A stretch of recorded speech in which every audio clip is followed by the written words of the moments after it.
ദൈവതിരുനാമം മഹത്വപ്പെടട്ടെ. ഏവർക്കും ശുഭദിനം ആശംസിച്ച് ശുഭചിന്തയിലേക്ക് പ്രവേശിക്കട്ടെ.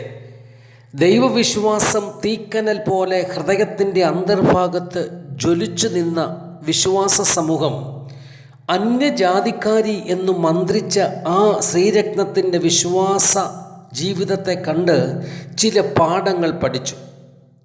അന്ന് യെരുശലേം വീതിയിൽ ആ യൗവനക്കാരൻ സമൂഹത്തിൽ വാരി വിതറിയ ധർമ്മപ്രവർത്തിയുടെ പ്രഘോഷണം കേട്ടറിഞ്ഞ് കനാന്യ നാട്ടിൽ നിന്നും തൻ്റെ മകളുടെ ദുരവസ്ഥയ്ക്ക് പരിഹാരം കണ്ടെത്താൻ വന്നതാണ് ആ സ്ത്രീ.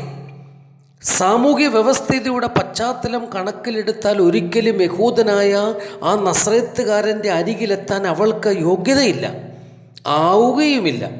കാരണം കനാന്യർ യഹൂദ മനുഷ്യരുടെ കണ്ണിൽ അവഗണിക്കപ്പെട്ടവരാണ്. സ്വന്തം മകളുടെ ദുരവസ്ഥയ്ക്ക് പരിഹാരം കണ്ടെത്താൻ ഈ നസ്രേത്തുകാരനല്ലാതെ ഭൂമിയിൽ മറ്റാരുമില്ലെന്ന് അവൾ ഉറച്ചു വിശ്വസിച്ചു. ആദ്യം പിന്നാലെ കൂടി പരിഗണിക്കപ്പെടും എന്ന് ആരെക്കുറിച്ച് അവൾ വിചാരിച്ചുവോ അവരാൽ അവഗണന ഏറ്റുവാങ്ങി. എന്നാൽ ആ വിശ്വാസ വനിത പിന്മാറിയില്ല. വീണ്ടും വീണ്ടും പിന്നിൽ ചേർന്ന് നടന്നു. കാരണം അത്രമേൽ അവൾ വിശ്വസിച്ചു. എൻ്റെ ജീവിതത്തിലേറ്റ പിന്തള്ളലുകൾ, അവഗണനകൾ, അവയൊക്കെ ഈ നസ്രേത്തുകാരനിലേക്ക് എത്തുവാനുള്ള എളുപ്പ വഴിയായി ആ വനിതാരത്നം അറിയാതെ ചിന്തിച്ചു.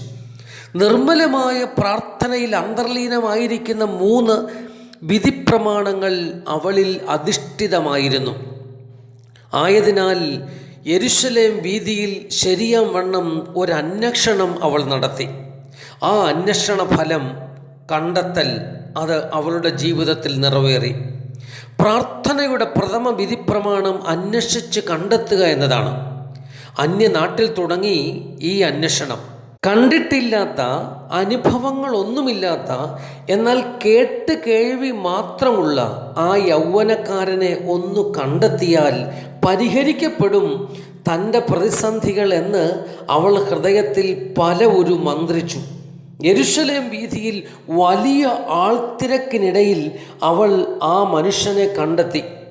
ആ കണ്ടെത്തൽ അവളിലെ വിശ്വാസ പ്രഖ്യാപനത്തിന് ആക്കം കൂട്ടിക്കൊണ്ടേയിരുന്നു. പ്രാർത്ഥനയുടെ 2ാം വിധി മന്ത്രം യാചനയാണ്. നിരന്തരം അവൾ യാചിച്ചുകൊണ്ടേയിരുന്നു, അതും ശിഷ്യന്മാരോട്. അവർ അവളെ അറിഞ്ഞുകൊണ്ട് ആട്ടിപ്പായിച്ചു. സഹികെട്ട് അവൾ വീണ്ടും അവരുടെ പിന്നാലെ കൂടി.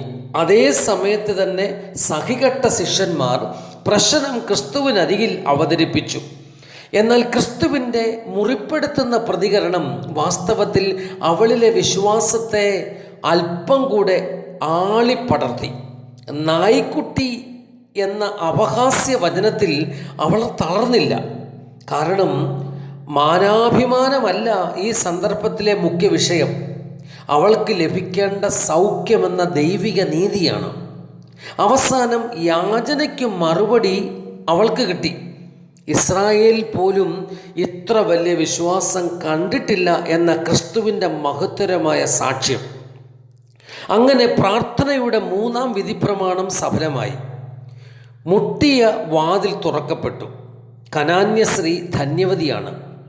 യാചിപ്പീൻ, അന്വേഷിപ്പീൻ, മുട്ടുവീൻ എന്ന ത്രിമാന പ്രാർത്ഥനാവശങ്ങളെ വിശ്വാസ ജീവിതമാകുന്ന പുഷ്പത്തിൻ്റെ സുപ്രധാനമായ 3 ഇതളുകളായി കനാന്യശ്രീ കണ്ടെത്തി. ഇത് വിശുദ്ധനായ അഗസ്തീനോസിൻ്റെ വാക്കുകളാണ്. നിരന്തര പ്രാർത്ഥന, ദൈവകൃപ പ്രാപിക്കുവാനുള്ള നിരന്തര യാചന, അതിനായുള്ള അന്വേഷണം, അതിനായുള്ള മുട്ടിക്കേഴൽ, അതാണ് ദൈവഹൃദയത്തെ മനുഷ്യഹൃദയത്തോട് ചേർത്തു വെക്കുന്നത്. അതെത്ര സുഖകരമായ അവസ്ഥയാണ്. പ്രാർത്ഥന ജീവിതത്തിൽ കനാന്യശ്രീ നമുക്ക് എന്നും ഒരു മാതൃകയാകണം. അതാണ് ക്രിസ്തീയ ജീവിതം. ശുഭദിനം ആശംസിക്കുന്നു. സർവശക്തനേവരെയും അനുഗ്രഹിക്കട്ടെ.